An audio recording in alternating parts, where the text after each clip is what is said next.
दोस्तों आज का हमारा पहला प्रश्न है। यहाँ पर देखिए दोस्तों प्रश्न में क्या है। यहाँ पर देखिए दोस्तों पहले हम प्रश्न को ध्यान से पढ़ेंगे। यहाँ पर देखिए दोस्तों यदि c बराबर 3 है और कैट बराबर जो है 24 दिया है, उसी प्रकार दोस्तों हमें बताना है पुलिस बराबर क्या लिखा जाएगा। अब देखिए दोस्तों सॉल्व कैसे करना है। यहाँ पर अगर आप देखेंगे तो यहाँ पर c जो है दोस्तों c बराबर 3 लिखा है, यानी कि दोस्तों ABCD के अक्षरों में जो c होता है वो तीसरे नंबर पे आता है, इसीलिए जो है यहाँ पर 3 लिखा है। अब देखिए दोस्तों यहाँ पर क्या किया है, कैट बराबर 24 लिखा गया है। अब देखिए दोस्तों जो सी होता है दोस्तों ये कितने नंबर पे आता है, 3 नंबर पे आता है। और ए जो है दोस्तों यहाँ पर 1 नंबर पे आता है। और टी जो है दोस्तों यहाँ पर 20 नंबर पे आता है। यानी कि दोस्तों क्या किया है, इन तीनों अक्षरों का नंबरिंग किया है और उसके बाद क्या किया है दोस्तों, इन तीनों को आपस में क्या किया, प्लस कर दिया है। अब देखिए दोस्तों यहाँ पर 3 + 1 और प्लस 20 को जोड़ेंगे तो यहाँ पर दोस्तों हमें कितना मिल जाएगा, 3 1 4 और 20 4 कितना होता है दोस्तों, 24 होता है, जो कि दोस्तों यहाँ पर लिखा गया है। उसी प्रकार दोस्तों यहाँ पर भी हम करेंगे। यहाँ पर पुलिस में जितने भी अक्षर दिए गए हैं उनका हम क्या करेंगे, नंबरिंग करेंगे और आपस में उनको हम क्या करेंगे, प्लस कर देंगे। अब देखिए दोस्तों कैसे करना है। पी जो है दोस्तों यहाँ पर कितने नंबर पे आता है, 16 नंबर पे आता है। और देखिए दोस्तों ओ जो होता है दोस्तों वो 15 नंबर पे आता है। और यल जो है दोस्तों 12 नंबर पे आता है। आई जो है दोस्तों यहाँ पर देखिए 9वें नंबर पे आता है। और सी दोस्तों यहाँ पर तीसरे नंबर पे आता है। और ई जो है दोस्तों यहाँ पर 5वें नंबर पे आता है।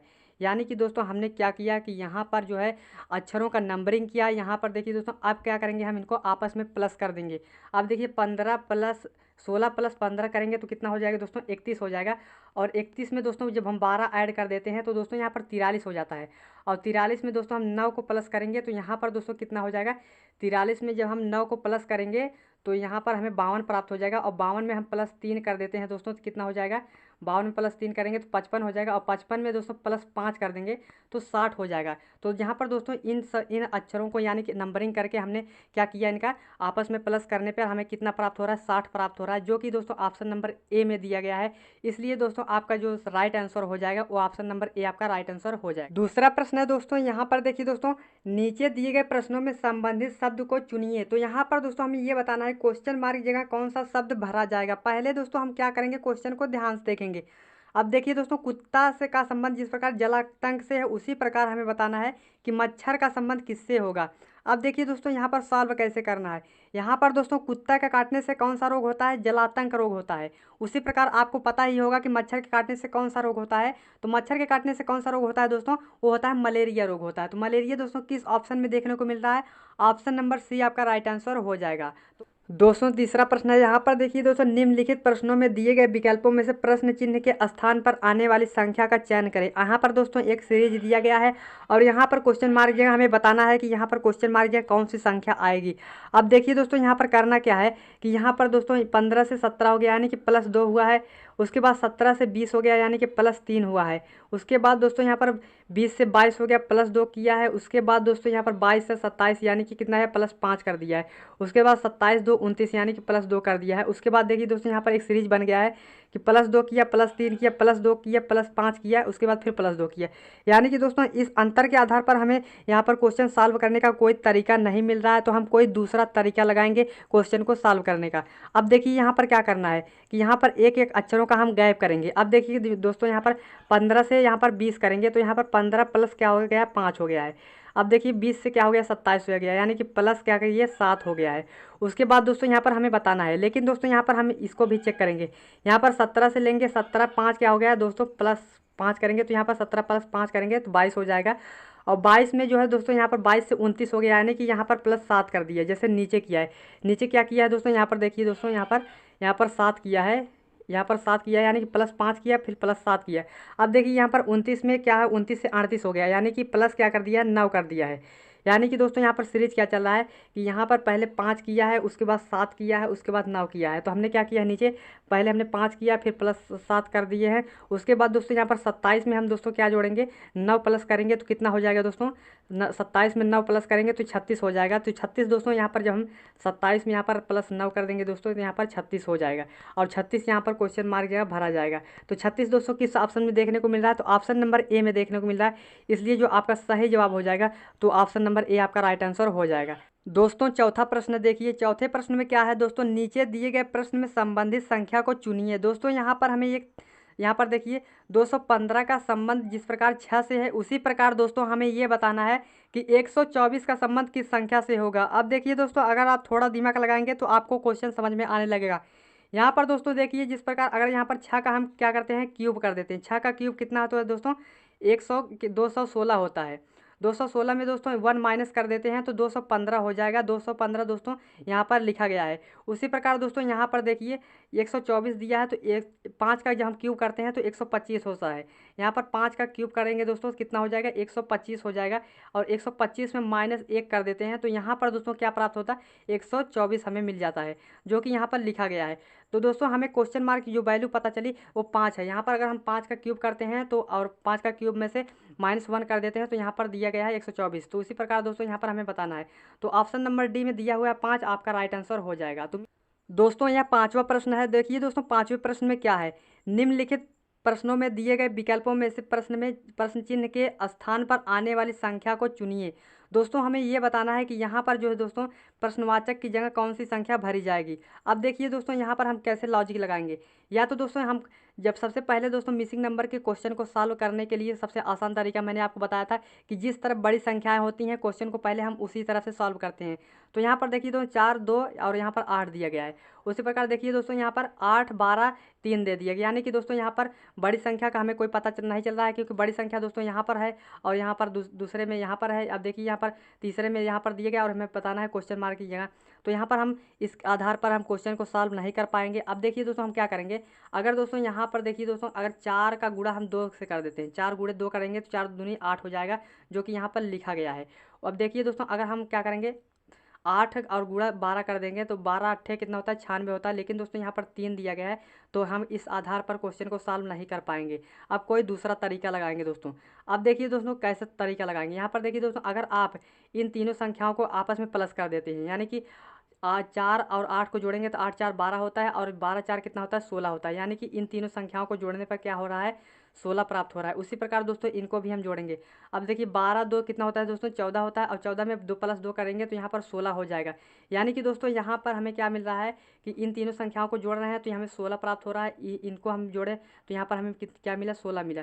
अब उसी प्रकार दोस्तों यहाँ पर देखिए 8 3 11 होता है और 11 में दोस्तों हम कितना प्लस कर दें कि 16 हो जाए। तो अगर हम +5 कर देंगे दोस्तों तो हमें क्या मिल जाएगा, 16 मिल जाएगा। यहाँ पर दोस्तों क्या भरा जाएगा, 5 भरा जाएगा। तो 5 दोस्तों किस ऑप्शन में दिया गया है, ऑप्शन नंबर सी में दिया गया है। इसलिए आपका जो सही जवाब हो जाएगा दोस्तों ऑप्शन नंबर सी आपका राइट आंसर हो जाएगा। छठा प्रश्न देखिए दोस्तों, यहाँ पर देखिए दोस्तों दिए गए समूह में विषम शब्द की पहचान करें। यहाँ पर दोस्तों हमें विषम शब्द की पहचान करना है। यहाँ पर चार ऑप्शन दिए गए हैं और इसमें से हमें ये बताना है कि कौन सा सबसे अलग है। अब देखिए दोस्तों किस आधार पर आप इसे करेंगे। देखिए दोस्तों जो लोहा होता है वो क्या होता है, ठोस होता है। यहाँ पर जो लोहा होता है दोस्तों ठोस होता है और जो चांदी होता है ये भी क्या होता है, ठोस होता है। और यहाँ पर देखिए दोस्तों सोना जो होता है ये भी क्या होता है, ठोस होता है। लेकिन दोस्तों यहाँ पर जो है पारा जो है ये द्रव अवस्था में पाया जाता है, यानी कि तरल होता है। तो ये जो है आपका जो है ये तरल अवस्था में पाया जाता है, इसलिए आपका जो विषम शब्द हो जाएगा दोस्तों ये आपका पारा हो जाएगा, यानी कि बी आपका राइट आंसर हो जाएगा दोस्तों। दोस्तों सातवां प्रश्न को देखिए। यहाँ पर दोस्तों निम्नलिखित प्रश्नों में दिए गए विकल्पों में से विषम अक्षर को चुनिए। तो यहाँ पर दोस्तों हमें ये बताना है कि विषम अक्षर, यानी कि यहाँ पर 4 विकल्प दिए गए हैं यहाँ पर, और इसमें से हमें ये बताना है कि यहाँ पर सबसे भिन्न कौन है, यानी कि सबसे अलग कौन है। अब देखिए यहाँ पर किस आधार पर आप क्वेश्चन को सॉल्व करेंगे। दोस्तों यहाँ पर देखिए, यहाँ पर ई जो है ए दोस्तों ए जो होता है 1 नंबर पे आता है और ई जो है दोस्तों ये 5 नंबर पे आता है, यानी कि ABCD के क्रम में जो है ई जो है 5 नंबर पे आता है और ए जो है दोस्तों 1 नंबर पे आता है। तो यानी कि कितना का गैप हुआ है दोस्तों, इसमें यहाँ 4 का गैप हुआ है। उसी प्रकार दोस्तों यहाँ पर देखिए जे जो है तो दोस्तों ये 10 नंबर पे आता है और यन जो है दोस्तों ये 14वें नंबर पे आता है, यानी कि इसके बीच का जो गैप है दोस्तों ये कितने का है, 4 का गैप है। अब देखिए दोस्तों यहाँ पर भी देखेंगे सी में, तो यहाँ पर ओ जो है दोस्तों वो 15वें नंबर पे आता है और यस जो है दोस्तों 19 नंबर पे आता है, यानी कि इसके बीच भाई कितना डिफरेंस है, यानी कि 4 का अंतर है। अब देखिए दोस्तों यहाँ पर, लेकिन दोस्तों यहाँ पर डी में जो है टी जो है दोस्तों ये 20 नंबर पे आता है, यानी कि 20 नंबर पे आता है और भी जो है दोस्तों ये 22 नंबर पे आता है। तो यहाँ पर दोस्तों ये 22 नंबर पे आता है, यानी कि इसके बीच का जो गैप है यहाँ पर दोस्तों देखिए टी जो है दोस्तों ये 20 नंबर पे आता है और यहाँ पर वी जो है दोस्तों ये 22 नंबर पे आता है, यानी कि दोनों के बीच का क्या गैप है, 2 का गैप है। यानी कि दोस्तों इन तीनों ऑप्शनों में क्या था, 4 का गैप था, लेकिन दोस्तों एक ऐसा ऑप्शन है डी इसमें जो का 2 का गैप दिया है, तो इसलिए यह सबसे अलग हो जाएगा। तो ऑप्शन नंबर डी आपका राइट आंसर हो जाएगा। दोस्तों 8वें प्रश्न में देखिए यहाँ पर दोस्तों नीचे दी गई आकृति में त्रिभुजों की संख्या बताइए। दोस्तों यहाँ पर हमें एक आकृति दी गई है और इसमें हमें बताना है कि इसमें कितने त्रिभुज हैं। तो यहाँ पर देखिए कैसे आप सॉल्व करेंगे इस प्रश्न को। देखिए दोस्तों यहाँ पर जब भी आपको इस तरीके से दिया जाता है तो आप कहते हैं एक त्रिभुज है, लेकिन जब यहाँ पर दोस्तों एक बीच से एक रेखा जाती है तो यहाँ से आप कहते हैं एक और यहाँ पर दो, यानी कि इन दोनों को प्लस करते हैं तो कहते हैं यहाँ पर 3 त्रिभुज है। तो उसी प्रकार दोस्तों यहाँ पर अगर आप देखेंगे तो यहाँ पर दोस्तों एक त्रिभुज यहाँ पर देखिए ऐसे बन रहा है और यहाँ पर देखिए दोस्तों यहाँ पर बीच से, यानी कि दोस्तों यहाँ पर एक त्रिभुज ये हो गया और यहाँ पर एक ये हो गया, यानी कि इनको प्लस करेंगे तो यानी कि यहाँ पर 3 त्रिभुज हमें मिल गया ऊपर। अब देखिए दोस्तों यहाँ पर जो है दोस्तों, अब देखिए एक 4 यहाँ पर हो गया और यहाँ पर 5 यहाँ पर और 6 देखिए यहाँ पर। अब देखिए दोस्तों यहाँ पर जो है, देखिए दोस्तों एक त्रिभुज देखिए यहाँ पर हो गया ये वाला, ये 7 हो गया और देखिए यहाँ पर ये वाला दोस्तों ये जो है इसको हम कहेंगे यहाँ पर ये 8 त्रिभुज हो गए। और देखिए एक बड़ा वाला देखिए देख लेते हैं दोस्तों, यहाँ पर देखिए एक बड़ा वाला त्रिभुज है, देखिए ये एक ऐसे करके यहाँ पर एक बड़ा वाला त्रिभुज। तो यानी कि टोटल कितने त्रिभुज मिल रहे हैं दोस्तों, हमें 9 त्रिभुज मिल रहे हैं। 9 किस ऑप्शन में दिया गया है दोस्तों, ऑप्शन नंबर बी में दिया गया है, जो कि आपका सही जवाब हो जाएगा। दोस्तों 9वें प्रश्न में देखते हैं। 9वें प्रश्न में क्या है दोस्तों, नीचे दिए गए प्रश्न में संबंधित अक्षर को चुनिए। दोस्तों यहाँ पर हमें ये बताना है कि यहाँ पर ए डी जी का संबंध जिस प्रकार जेड डब्ल्यू टी से है, उसी प्रकार दोस्तों हमें ये बताना है कि यहाँ पर बी ई एच का संबंध किस किस अक्षर से होगा। अब देखिए दोस्तों यहाँ पर सॉल्व कैसे करना है, कौन सा तरीका लगाएंगे। दोस्तों यहाँ पर अगर आप ध्यान से देखेंगे तो ए का जो विपरीत होता है दोस्तों, विपरीत अक्षर होता है वो जेड होता है। उसी प्रकार दोस्तों ये जो डी का विपरीत होता है वो डब्ल्यू होता है। और देखिए जी का विपरीत जो होता है दोस्तों जो टी होता है। यानी कि दोस्तों विपरीत अक्षर का मतलब ये है कि यहाँ पर दोस्तों ए जैसे 1 नंबर पे आता है और जेड दोस्तों जो है 26 नंबर पे आता है। तो यानी कि 1 और यहाँ पर देखिए और 26 को आपस में प्लस करेंगे तो यानी कि दोनों का योग जो है तो दोस्तों ये 27 होता है। तो यानी कि दो संख्याओं का, यानी कि इसका जब 27 हो जाएगा तो इसका मतलब ये हुआ कि ये दोनों अक्षर जो है आपस में विपरीत हैं। उसी प्रकार दोस्तों यहाँ पर देखिए ए का विपरीत क्या होता है, जेड होता है, और डी का विपरीत क्या होता है दोस्तों, यहाँ पर डब्ल्यू होता है। डी चौथे नंबर पे आता है और डब्ल्यू 23 नंबर पे आता है। तो 23 में 4 जोड़ेंगे तो यहाँ पर कितना होता है दोस्तों, 27 हो जाएगी। यानी कि ये दोनों अक्षर आपस में विपरीत हैं। उसी प्रकार दोस्तों यहाँ पर देखिए जी का विपरीत क्या होता है, टी होता है। यानी कि दोस्तों टी 20 नंबर पे आता है, जी से 7 नंबर पे आता है। तो 20 7 27 हो जाए, यानी कि दोनों संख्याओं का जो योग होता है वो 27 होता है। तो यानी कि इसका मतलब यह है दोनों अक्षर आपस में विपरीत हैं। उसी प्रकार दोस्तों बी का विपरीत क्या होता है दोस्तों, बी का विपरीत होता है वाई। अब देखिए दोस्तों ई का विपरीत क्या होता है दोस्तों, ई का विपरीत होता है वी। और यस का विपरीत दोस्तों यहाँ होता है यस। यानी कि Y V S, Y V S किस ऑप्शन में है दोस्तों, ऑप्शन नंबर ए में दिया है। इसलिए आपका जो सही जवाब हो जाएगा दोस्तों वाई वी यस आपका सही जवाब हो जाएगा, ऑप्शन नंबर ए। तो दोस्तों आज का हमारा अंतिम प्रश्न है। अंतिम प्रश्न को सॉल्व करने से पहले दोस्तों मैं आपको बता दूं कि अगर आपने अभी तक हमारे चैनल को सब्सक्राइब नहीं किया है तो कृपया हमारे चैनल को सब्सक्राइब जरूर करें। तो चलिए दोस्तों हम इस क्वेश्चन को सॉल्व करते हैं। दोस्तों यहाँ सही वेन आरेख बताएं। तो यहाँ पर हमें वेन डायग्राम से रिलेटेड यह प्रश्न है। यहाँ पर हमें ये बताना है कि राज्य, जिला और तहसील में आपस में तीनों में क्या संबंध है, किस किस सर्कल से हम इसे प्रदर्शित करेंगे, कौन सा वेन डायग्राम बनेगा। अब देखिए दोस्तों जो सबसे बड़ा होगा पहले हम उसी को लेंगे। अब देखिए दोस्तों जो राज्य होते हैं तो राज्य का एक सर्कल हम बना लेंगे राज्य, और राज्य के अंतर्गत क्या आते हैं, जिला आता है। यानी कि दोस्तों सबसे बड़ा क्या होता है, राज्य होता है, और राज्य से छोटा क्या होता है, जिला होता है। अब देखिए जिला उसके अंतर आ जाएगा। अब जिले के अंदर क्या आता है दोस्तों, तहसील आता है। यानी कि जिले से क्या जिले के अंदर क्या आता है, तहसील आता है। तो इसका वेन डायग्राम कुछ इस प्रकार से बनेगा। इस टाइप का वेन डायग्राम किस ऑप्शन में देखने को मिल रहा है दोस्तों, ऑप्शन नंबर यहाँ पर देखिए ए में देखने को मिल रहा है। तो आपका ऑप्शन नंबर ए आपका राइट आंसर हो जाएगा।